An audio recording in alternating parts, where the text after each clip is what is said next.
Hello, my name's Bernard Stein, and I'm going to be talking to you about America's agriculture today. This is a picture of a zymatic irrigation system, an invention partially credited to my grandfather, whom I was named after, Bernard Zimmerer. This invention helped improve irrigation methods during the 1950s and is still in use today. With this invention and others like it, our agriculture system would not be able to support the amount of people it does today.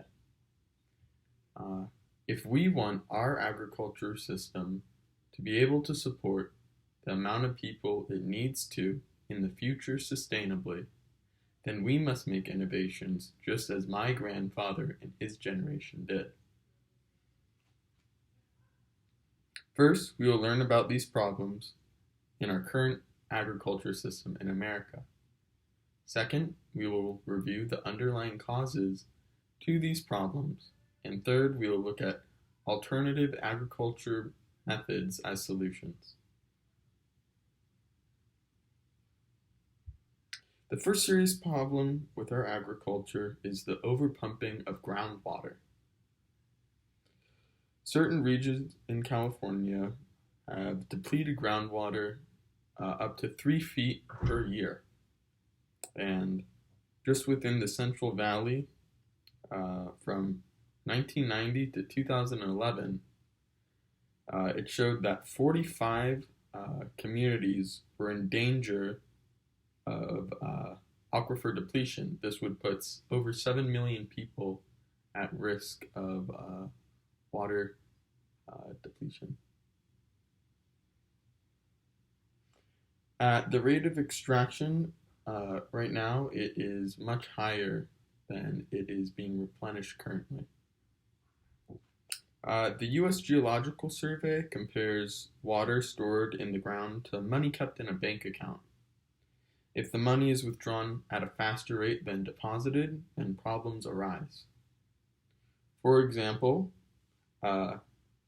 groundwater over pumping can lead to loss of support in the ground, which can lead to collapse of soil, and it could lead to other problems like water needs to be pumped much further upwards because the water level is much further down now, and it becomes much more costly.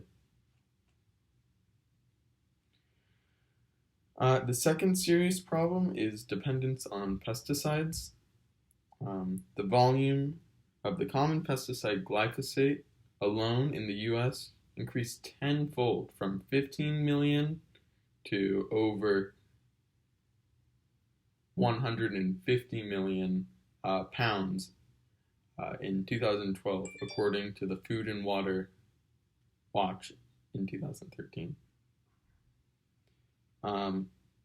The American Water Resources Association in April of 2014 reports that pesticides leave residue on crops and soil, which can contaminate waterways.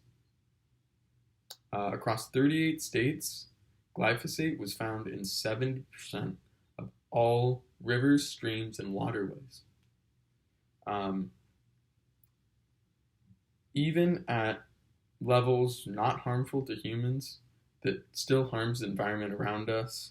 It can kill beneficial insects like bees, birds, and amphibians, and this loss of biodiversity is detrimental. The third problem we will be discussing today is food waste. The USDA's Economic Research Service in 2010 estimates food waste in America is 30 to 40% of food supply. The impact of this means that a third of all labor and resources put into food is currently being wasted. Now we'll review 3 main causes for these problems. One reason for groundwater depletion is lack of surface water and other water resources. UC Davis reports that in 2015, during the California drought, in the Central Valley, surface water usage depleted by a third, and groundwater made up 75% of that lost water. So uh, currently, our agriculture really depends on the groundwater to be used in times of drought and when there's not enough other resources available.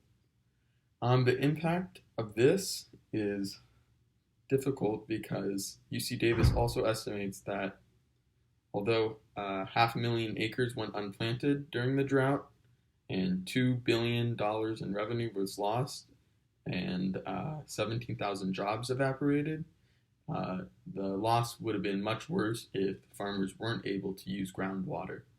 So we need to provide an alternative method to relieve our groundwater use so that the consequences from groundwater depletion are no longer there. One reason for the increased use in pesticides is the introduction of herbicide-resistant crops.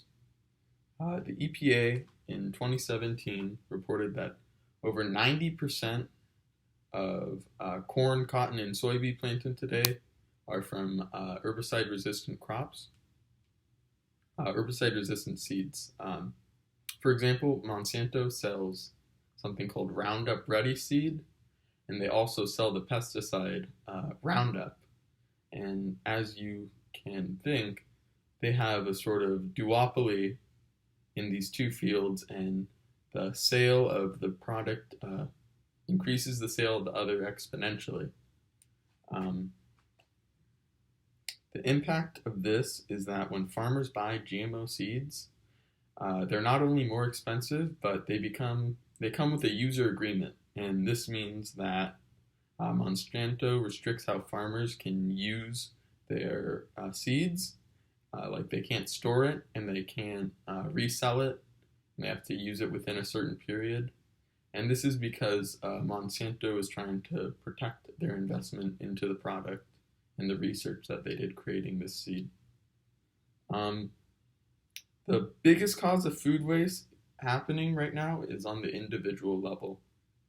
The Food and Agriculture Organization of the United Nations estimates that while 30% of global food loss occurs at the agriculture and production stage, 60% occurs at the retail and consumer stage, while 10% is somewhere in between.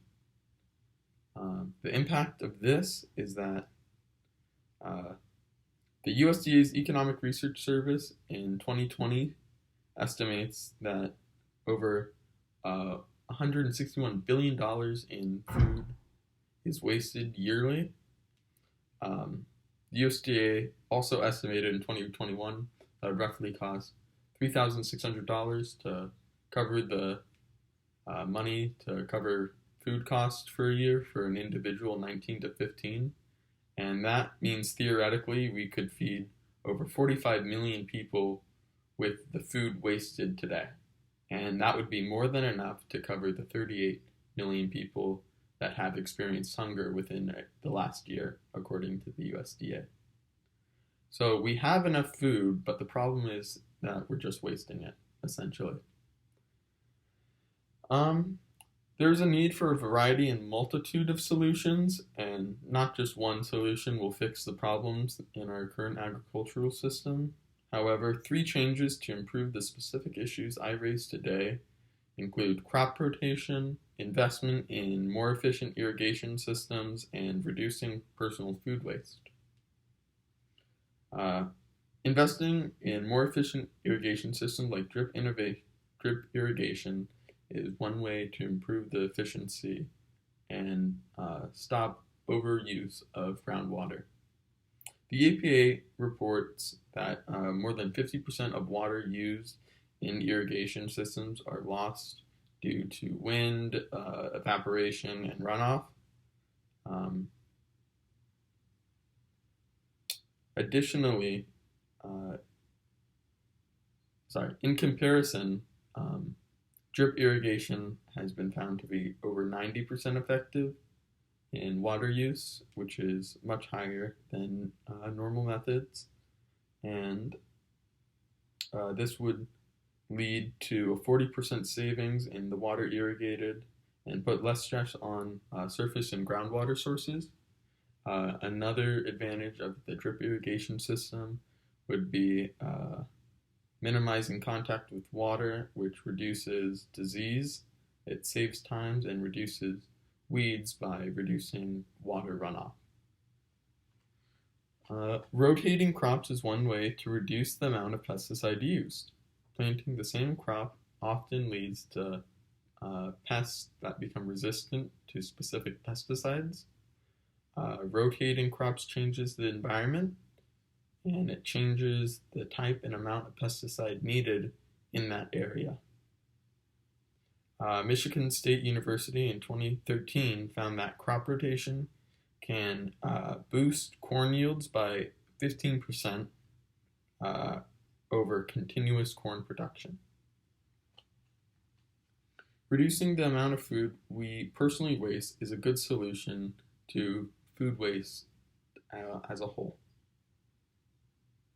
The EPA reports that benefits of reducing food waste include money saving from buying less food, it reduces methane from less food going to waste, and you're able to support your community by donating that food that would otherwise go to waste.